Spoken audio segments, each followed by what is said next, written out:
Welcome, everybody. It's time once again for the next chapter with Charlie Hedges as he explores turning the page on his life and yours. Hey, Charlie. Hey, Paul. It's nice to be here in studio with you at OC Talk Radio, and I'd like to welcome and thank all our regular and new listeners to the podcast, The Next Chapter with Charlie. Today we're going to talk about a subject that is dear to me, and it is becoming ever more prevalent in my life. As you know, Paul, I've been highly impacted by a book from Richard Rohr titled Falling Upward. In this book, Rohr emphasizes the distinctive transition from first half to second half of life.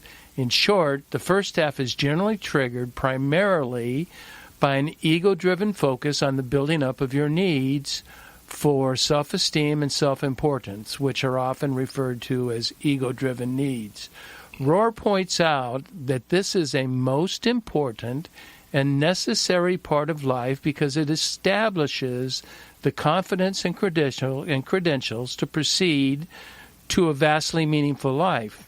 Now, the second half is a transition that most often occurs not in the second half, but in the later third of life, generally becoming more apparent in the 60s and early 70s of age. We used to call it growing old gracefully, but I think it entails so much more.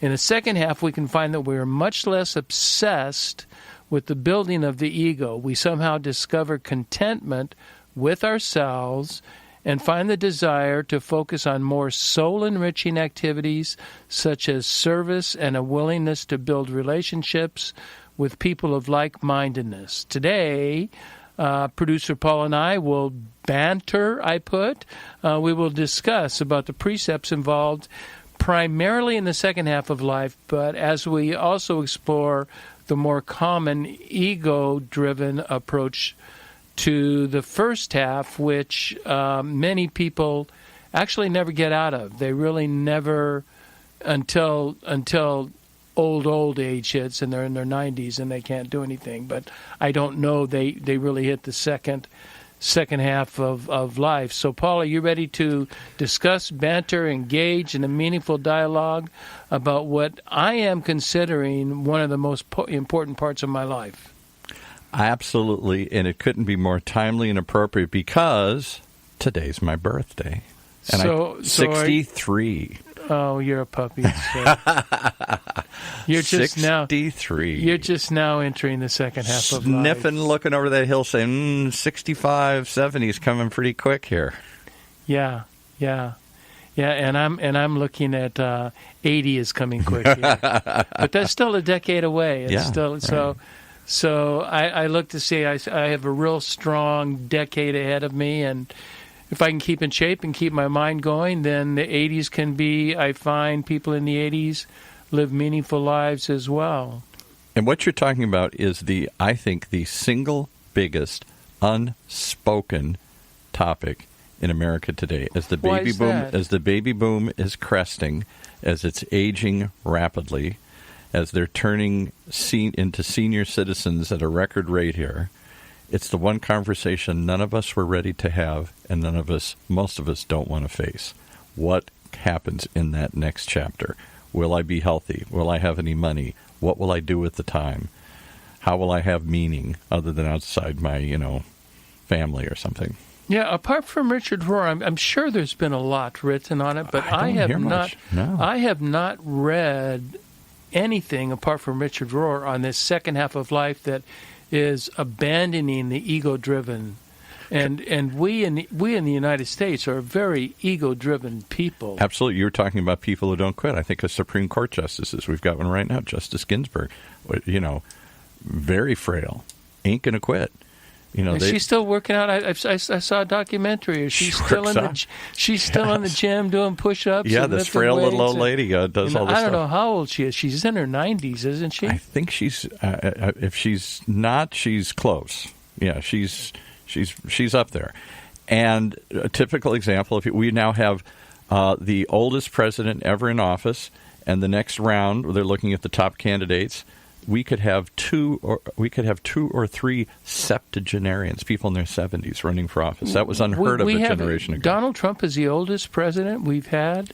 I believe so. If not this time, next time he runs for election. Reagan was the oldest, and I think Reagan was only like 72 or something when he quit. Maybe I'm off by a couple of years. And how old is Trump? Trump is in his 70, 71, I think, right now. Oh, is he really? Yeah, he's in his early 70s. So by the time he completes his term, I believe he'll be the oldest. He'll certainly be the oldest one to run next. And if he runs the really again. old guys like Washington now just didn't live till 70. No, and exactly. So we could have Bernie running, we could have Joe Biden running, and we could have Trump running. All men in their 70s. Amazing. Our governor is 80. Jerry Brown's 81 or 82 right now. I know, and highly revered. Yeah. So we're seeing something happen we've never seen before, where 70 or 80 used to be you were done and just sit in the rocking chair and wait. People are saying ain't going to do that anymore. But there's a third alternative. Okay. Or a second alternative to just sit in the rocking chair and wait. And it's that comfortable. I'm comfortable with myself. I no longer need to build my self-esteem or my self-importance. What's important to me is being comfortable with life, enjoying my relationships, and at the same time, pursuing something meaningful. I read many authors that are writing to their 90s, and they're definitely pursuing something meaningful. Ursula K. Le Guin, who just died last February, I believe, and she was near 90, and she was always writing profound, thought-provoking literature, but she was in my mind certainly a second half type person. She wasn't doing this to build her need. She was already well known. Sticking with the political analogy, look, Jimmy Carter. I think in many ways this second half was better than his first half. He became president, but wasn't a very popular president, lost, and in many ways is more revered and respected for the work he's done since then, running around the world, creating the Carter, whatever it is, foundation that helps all these diseases and monitors elections and helps people around the world, building homes and all the stuff that they do. I think, and he is definitely a second half kind of person, right? Because he's not in it for himself, right? And he's flourished in the second half. He's regained. He lost something, and he achieved a pinnacle, and then kind of went out on a low note. And he's come back even bigger and stronger. In many ways, I think by both sides, he's one of the more revered former presidents. I was about to say the most. Perhaps, I mean, for what he's done, not for what he did in office, for what he's done after office. I agree. I don't think there's any president who is more revered for what he's done. Yeah, and respected. People listen to him. Both sides of the aisle. Yeah, exactly. Yeah. So it shows the potential. But you said it, and I'll repeat it. I don't hear anybody, my generation, our generation, you're a couple years ahead of me in this chase here. I don't hear anybody talking about it. And I'll give you a perfect example. You had a guest here early on. I've forgotten her name now, but she was a retired teacher. Right. And very successful long-term teacher. And you asked her casually, well, what comes next? And she kind of stumbled and said, basically, I don't know. Oh, I'll travel. I'll do a few. But there's really no answer. That was a couple months, and I think that's the norm. So I think one of three things happens. Either you give up, there's nothing to do. You talked about it when you sort of retired from one phase into the next one. Yeah, it was very difficult. Or the other thing I hear all the time, people come in and say, gee, I bought this business from my dad, or somebody sold out the business to me, an older guy. He won't leave. And it's like, goodbye. You sold the business. Thanks. Appreciate your help. Yeah, and I want to stay on as president. Yeah, I'll stay on as anything because it's my whole life. I don't know what else to do. Yeah, that is what has happened, and that leads me into my next comment, and it's something we brought up last week with Taryn Voget. I will refer to that podcast, which was one of my favorite Taryn's podcasts. Great. Yeah. If you haven't, go back and listen to some of the episodes of Taryn. Yeah, that one is a very unique podcast. And what I want to refer to is what I'm calling the transformation of capitalism from a purely superb economic system, which it is, Mm-hmm. but it is now transformed into what I refer to as an American form of dogma. Yeah, you talked about that before. That's another thing I never hear anybody talk about. You know, we do treat capitalism almost like a religion. It's not just a way for us to live and make money. It becomes something greater than that. It's holy. Well, it's ideally it's the ideal economic system for an individual sort of rights. You can make it on your own. Yeah, you know, sort of ethos that goes on in our country, ego, which is right. not, You do it. Whatever I want to do, I'm going to do.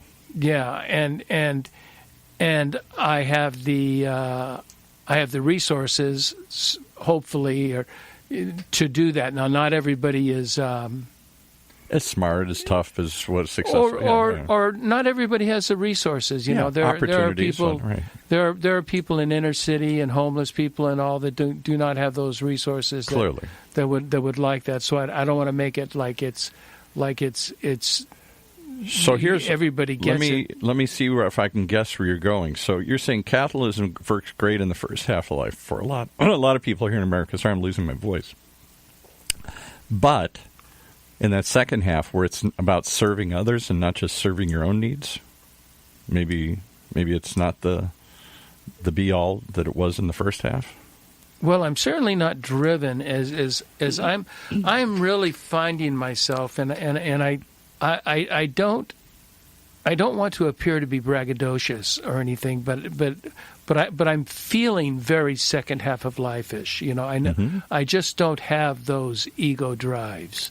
You're post making more money. Yeah, post making more money, post building up my self-esteem, because I've spent my entire life studying what that means, and I'm post building up self-importance. You know, I really don't care about being important in society or in a group or anything. It just doesn't. But yet you get such a kick out of working with Wells of Life, for example, where you're not making any money doing it, but putting in a hell of a lot of hours and traveling to serve a group of people that you probably never even thought twice about before.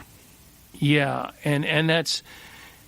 And that's a real danger, you know, working with a charity, you know, that's a danger of a very ego-driven, what appears to be a service-driven endeavor can be ego-driven when I want to be the biggest and the best, and I want to be well-known, and I want to be more successful, and one has to be really careful in that, and I think that may not be uncommon among charities, in which, you know, so many charities like ours, you know, we have right now 405 wells. That's a minimum of 450,000 people that have clean water that didn't have it before, and tens of thousands of lives of children, and that's just the lives of children under 5 that have been saved.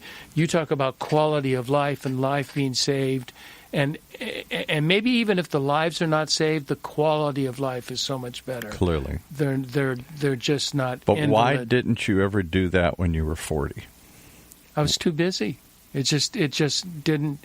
You know, I've always been philanthropical in giving, but you know, I was too busy, and the opportunity never arose. Nobody ever approached me with something that engaged me as much as Wells of Life. Or did you just not see it? That was, I was just saying, my dad was a driven executive for Chrysler Corporation. He lived in a bubble up until he retired. He didn't see anything other than he was so driven. He got up so early and came home so late and worked 6 days a week, you know, and he loved it and he succeeded at it. But when he shifted gears and retired, we all thought he was going to drop dead in a year or two. He had to find new purpose and new passion.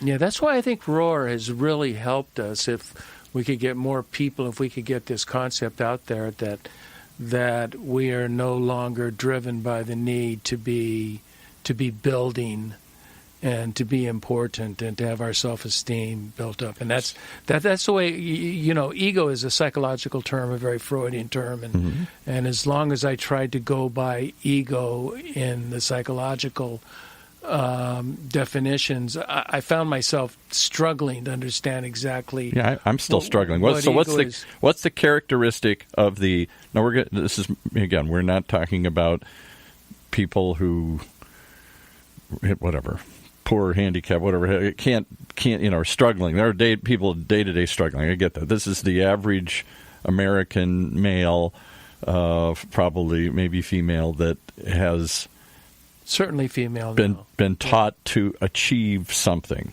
We go to school. We go build a career. We fight to get ahead. We accumulate. And then at some point our children flee and we're left, and our jobs fade away, and we're left with what? And what's the difference between the success skills needed at that phase versus the can-do success, ego-driven success skills we need for the first phase? Well, for me, I did a very complex personal research assignment on ego. And okay. I looked it up in Webster. Oh, okay. You went deep into the subject. Deep into the subject, and Webster defined it simply as the building of self-esteem and self-importance. And all of a sudden, just those two distinctions made it clear what ego was for me. And that is what ego is, even I believe in the Freudian concept of it. And it's very simple to understand. It's the building up of my self-esteem and my self-importance. As a matter of fact, I have a friend who was going to write a book that he never wrote the book, but he had the greatest title for the book. And it was called The High Value of Low Self-Esteem. That's catchy. And what he meant by it is so many successful business people have low self-esteem, and they're trying to build their businesses to fill that self-esteem, and the businesses will never do it. Psychologically, the success of the business, it's square peg, round hole. That just doesn't work, yet they're continuing to try to do it, so they build. That's why he says the high value. They build extraordinarily successful businesses, but they're never satisfied on a soulful internal basis. Would it be fair, I never thought about this till you pointed it out, but would it be fair to say that self-esteem is how you feel about yourself? Exactly. And self-importance is how others feel about you? Boy, that's a nice distinction. Yes, I would. So one's looking in, one's looking out. I would agree. So as you enter this second phase, does one recede in importance? It's no longer important how others see me, but I still have to feel good about myself. I still have to feel some esteem that I'm worthwhile or doing here for a purpose. I always say purpose. You have to have a purpose. Well, you're jumping ahead in my notes, okay, but I do agree that does one fade and one gain in importance? I think both fade. Both fade. Okay. Yeah, I think because I want to get into it a little bit later on, but I do believe it is important, and I can't tell you how it occurs. There's not the 3 magical steps, but how it becomes vital even to become comfortable with yourself. That I am comfortable with who I am, what my life is all about, who's around my life, and that I'm not finding disillusionment that my life is not right. I'll say this, I certainly feel as I get older, I give a SHI, less about what others think about me. I'm not worried about what others think about me as I get older. Take it or leave it. Yeah. What about how you think of yourself? I hadn't thought about that.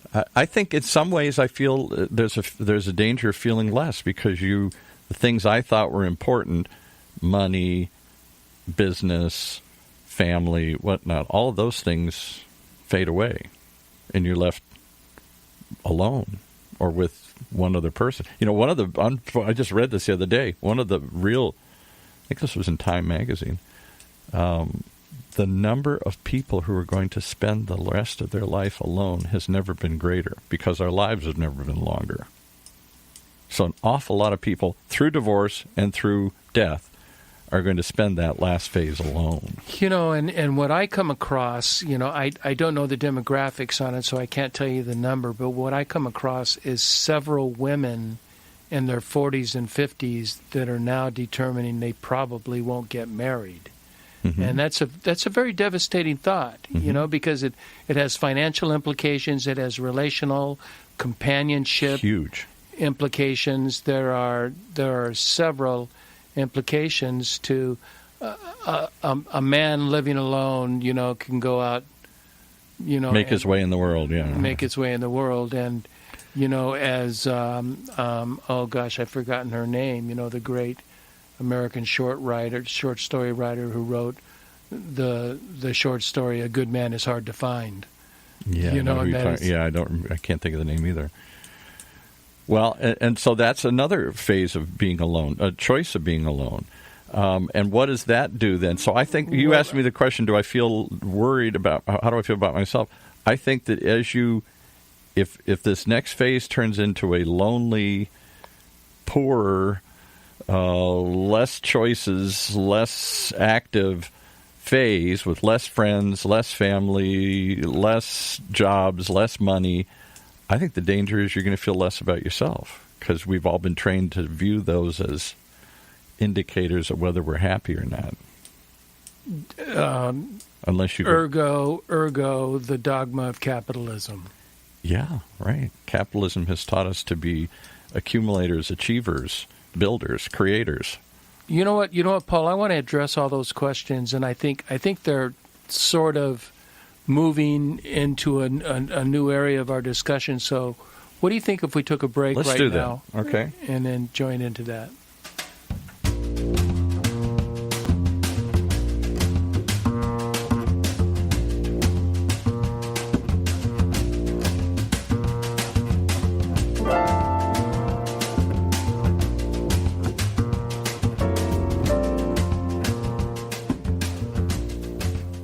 Hi, this is Charlie Hedges with the next Hedges with the next chapter with Charlie, and I am talking with producer Paul about a subject that is really important to me, and I'm calling it the reframing of ego-driven need for self-importance, and it has to do with Richard Rohr's book Falling Upward, about the first half of life, which is ego-driven, the second half of life, which is much more internally driven, and I find that it is a bit of a conscious choice, but it is an acceptance of where life is taking us rather than fighting always for those ego needs that we find so many people in their older age still continuing to want to be presidents of companies and high-level people of companies and trying to do that. Now,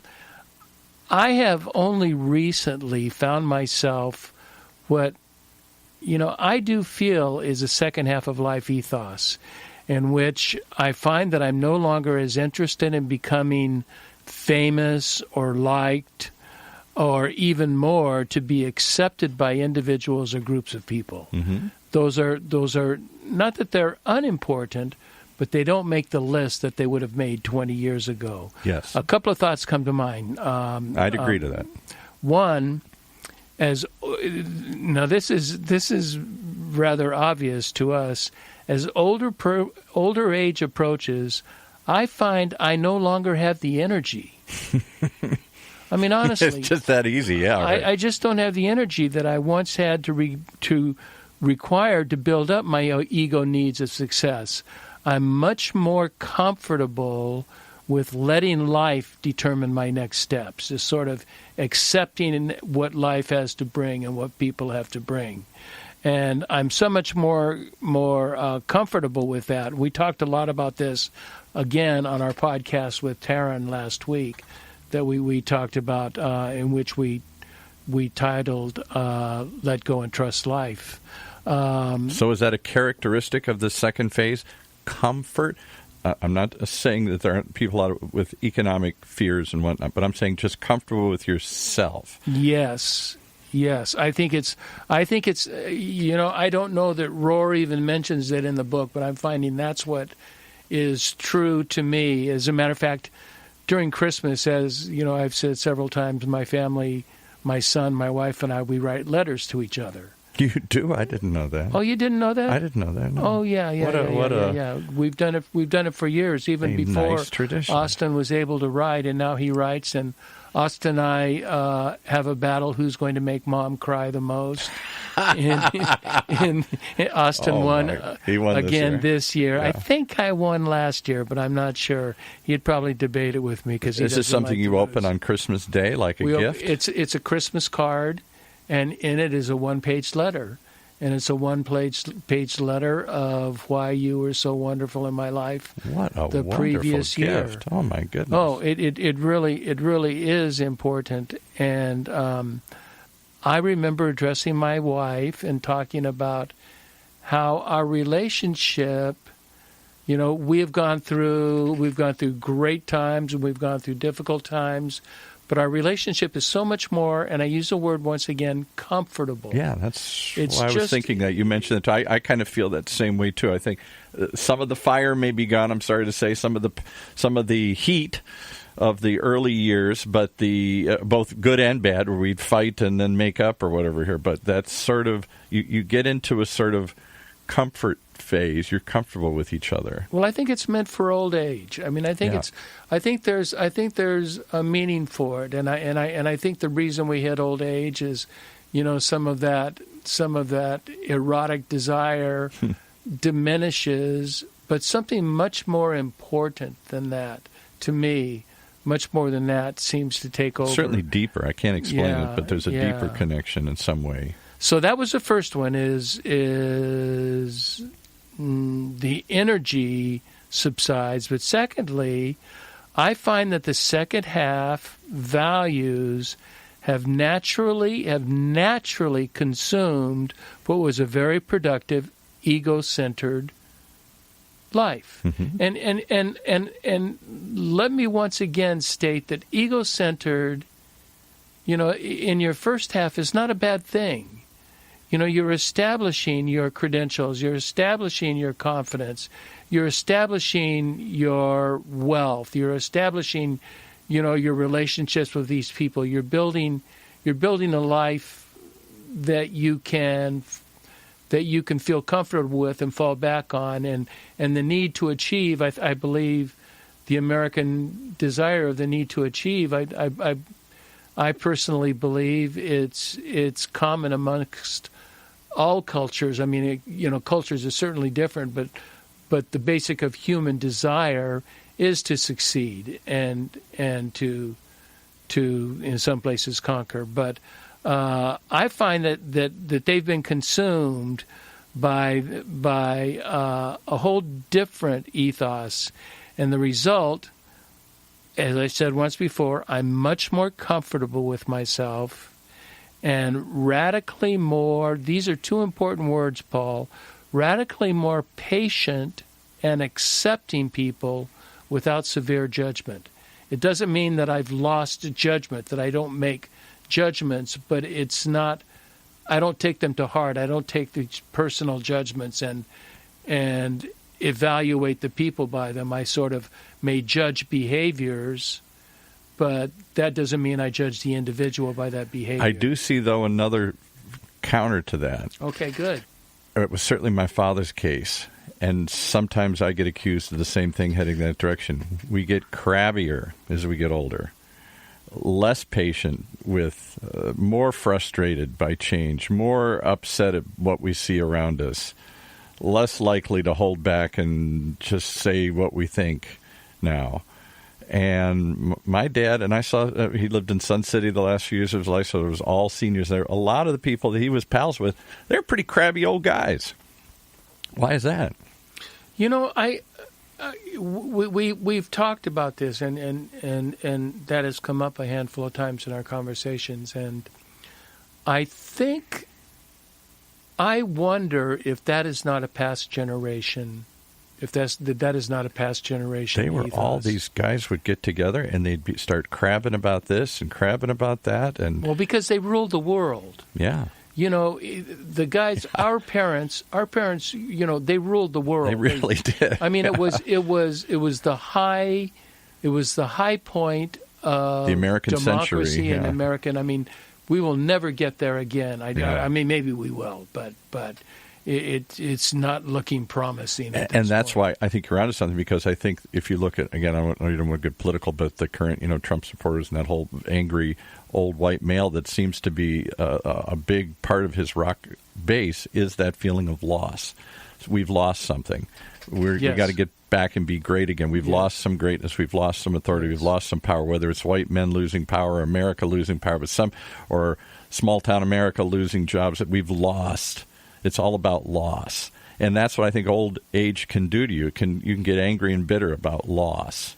I can't remember. I can't work. I can't do this. I don't have as much money. I don't have as much. People don't respect me as much. There's a feeling of loss as you get older for a lot of people. So maybe that's an older ethos. But. And you have to remember the people. It has a lot to do with, your opinion and my opinion has a lot to do with the people with whom we most associate. Clearly. And I associate with a lot of people on the losing end of the bracket. In my 12-step programs, there's a lot of people that are on the losing end of the bracket, and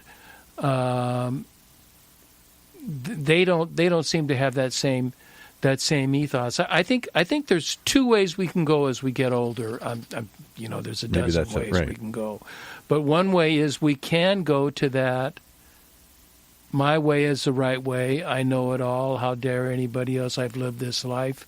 I've known it. Or the other, which is the approach that I take, is that I have, in fact, learned more. I'm smarter than I was before because of the information, the data that I have compiled. But more importantly is because of my experiences and understanding how many things I thought were right turned out to be wrong because I was open-minded to say I was wrong about that, is that I am prepared. I have come to the conclusion I am less sure now about anything I was sure of in my 30s. Amen. I was going to say something like that. Life to me when I was 20 was black and white. Right. Now, a lot of gray, not just my hair. I don't have the absolutes that I question more and more as I get older. Now, conversely, I've had friends, and I've certainly seen family like my father, where the older they got, the more rigid they got. They didn't want to change anything. Every change was awful, and they fought. The change of the calendar, the change of their waistline, the change of their job status, the change of where they had to live and whatnot. Everything was seen as a fight. And then there are those that just sort of let go and say, I'm going to go with it. I'm not so sure what it is anymore. I'm willing to look at things again and change and try new things. I think I don't know if that's a choice or if that's a built-in mechanism, but I see two paths, just like you said, and we diverge around this age. You're going to go down the crabby, complaining, angry, upset at the world changing and what I've lost, or you're going to say, I've lost and changed a lot of things here, but I'm not so sure I liked them. I'm not sure I believed them anymore. And the things that have changed are positive. So many positive changes. I mean, there are so many things. We're in the middle of the most change that's ever occurred in the history of Homo sapien sapien. We have not experienced this before. But I'm curious, what do you think about just this is a funny feeling about older age and energy. I still have energy. About it, yeah. I still have energy. I mean, I just, as you know, in August I went to Uganda for a month and had 2 days off and was working. And you weren't like staying crazy. at the Hilton necessarily. No, I stayed at a decent place half the time, and at the other time, half of the time I stayed. It was decent, but it was a 1-star hotel, which was the five-star hotel. You're bumping over bumpy roads and stuff. This isn't. Oh, yes. But that I just don't.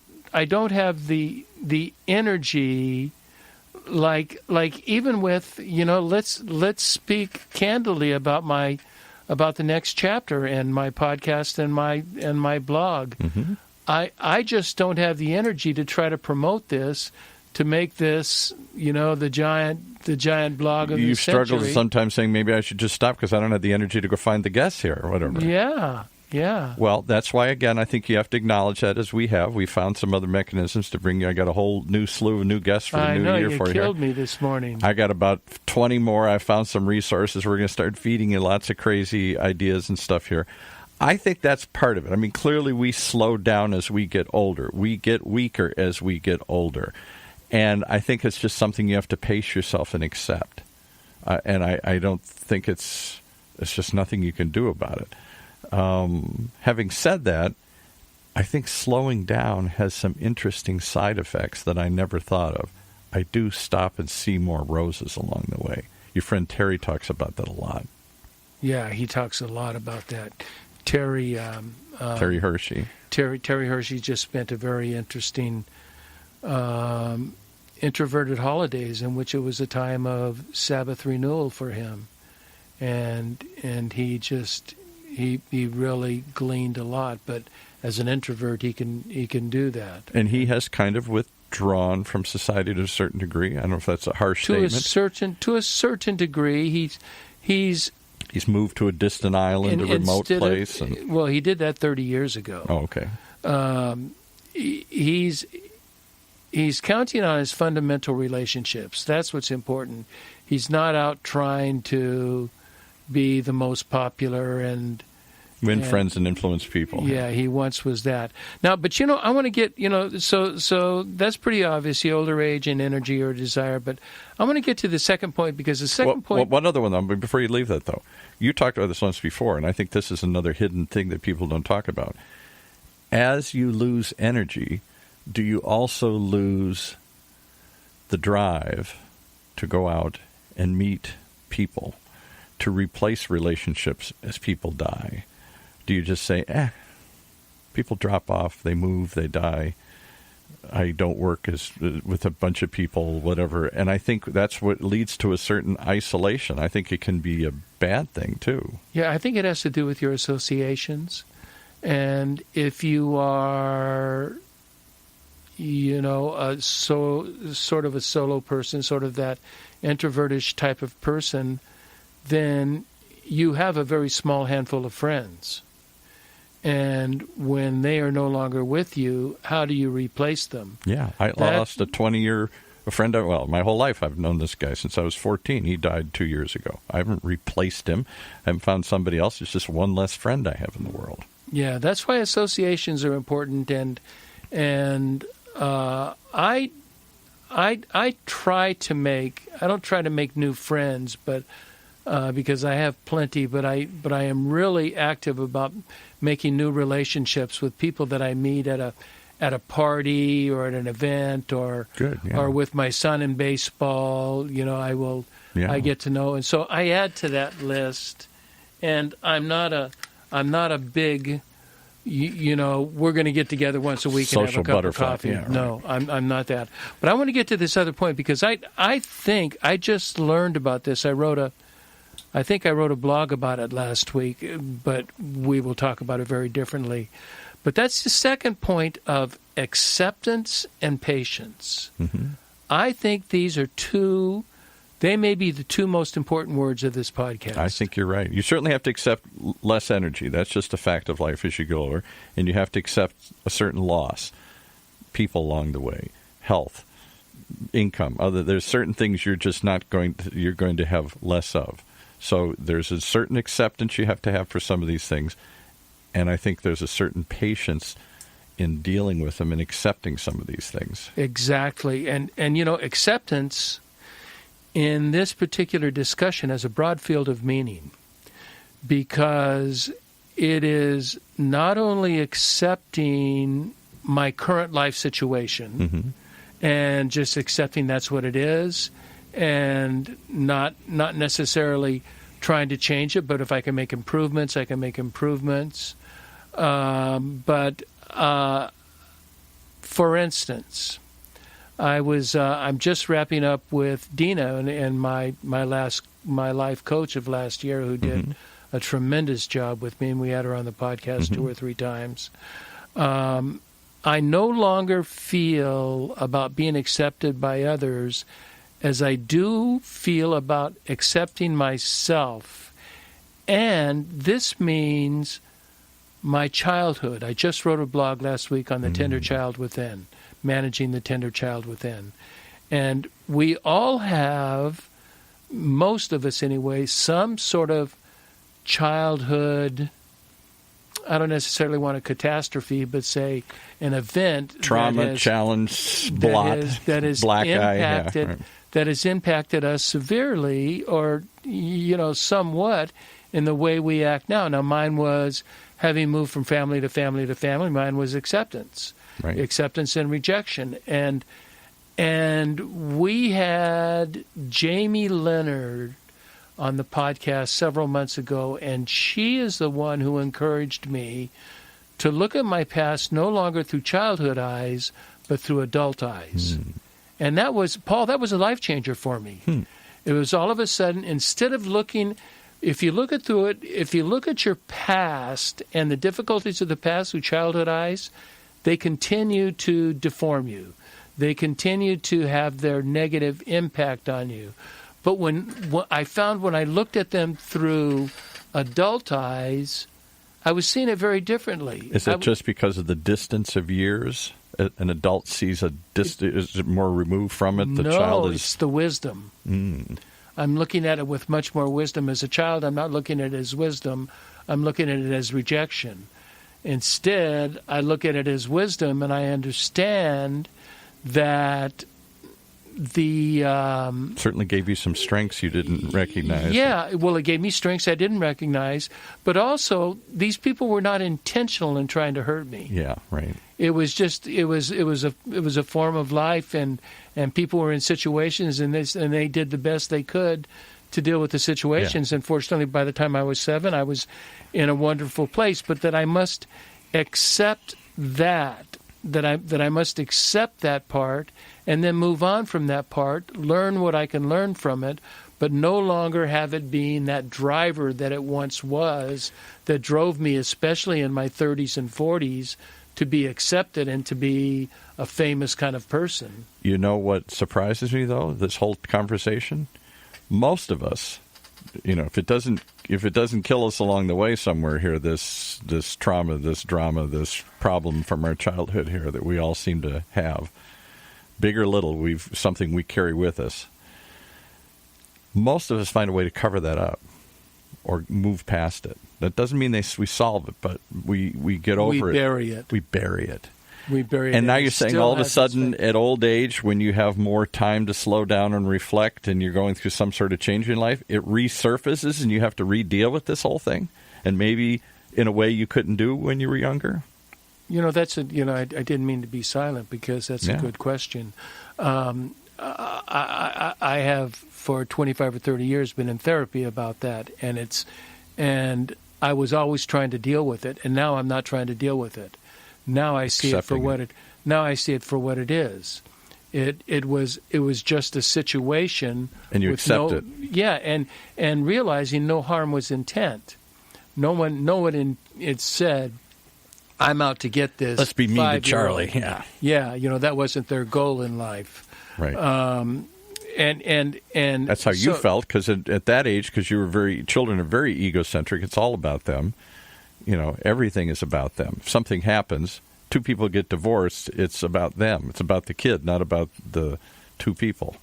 Yeah, and so we take acceptance, and then the other is patience. I know this is these are the 2 words that my wife and I, you know about our letters, and you also know about week, our days that we spend between Christmas and New Year's. That's crazy what you guys do. That's insane. Nobody does that. Of evaluating our marriage. Well, nobody does that. Well, we have a wonderful marriage, and I can see why. Nobody does this.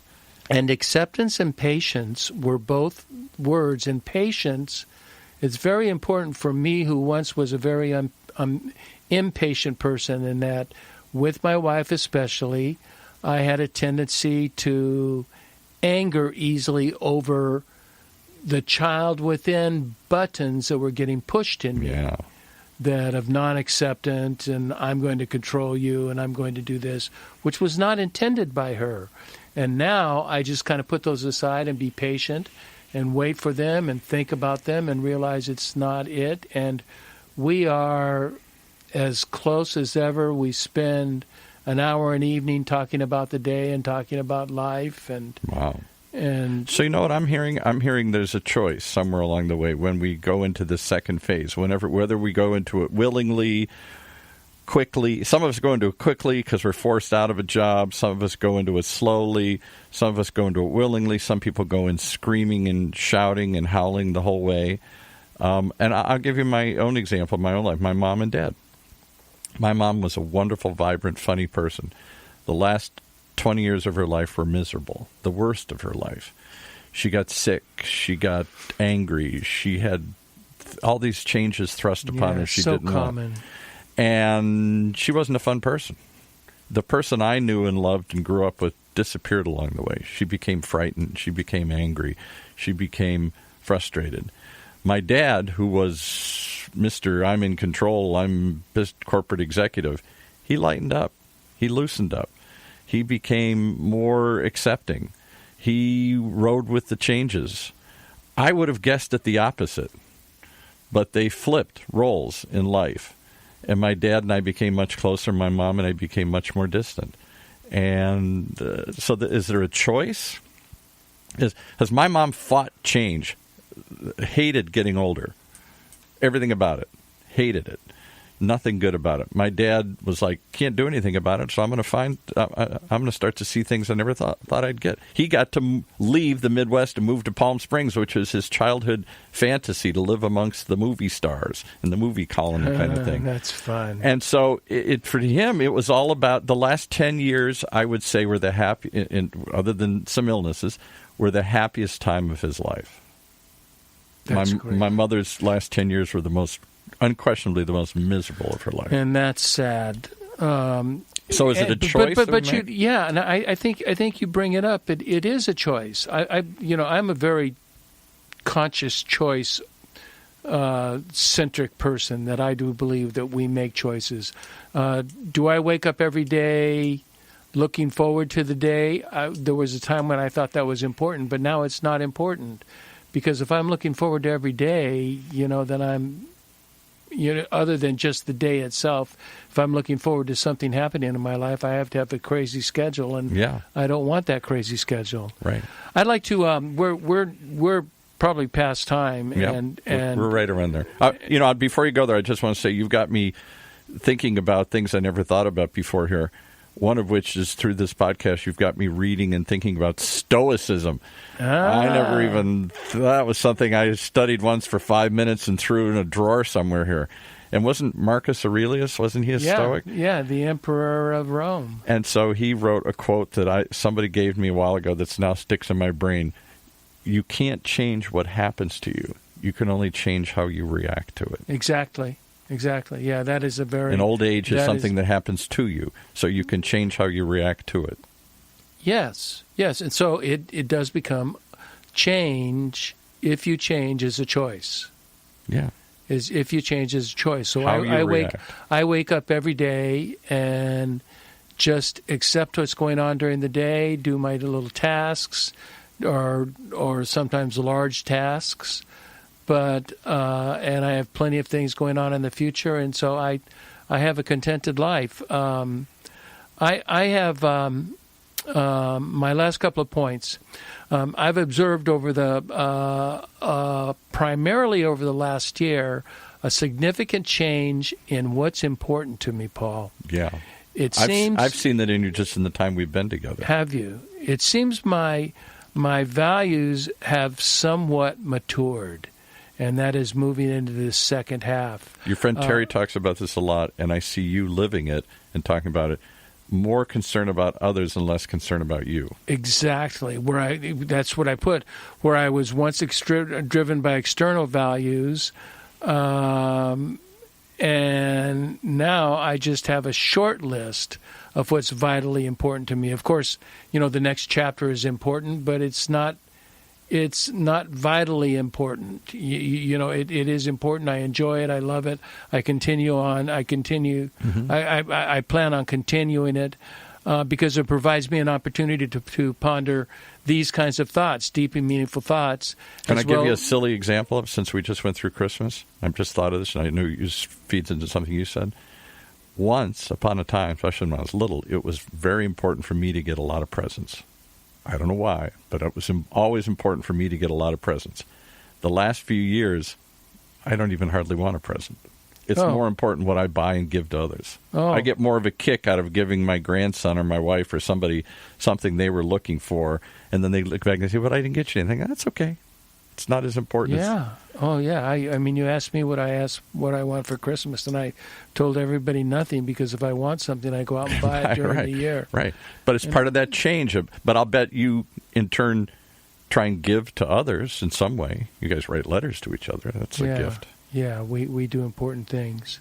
But, now I wrote down 4 driving values that I think may help define Good. Okay. What's important to me. This is just to Charlie, and I think other people may identify, but if they're in the ego first half driven part of life, they may not fit exactly. But my 4 values are very simple. 1 is my wife, Pam. Okay. I mean, that is probably as critical as anything. And is that just because, as we shrink, that's that's all we got left?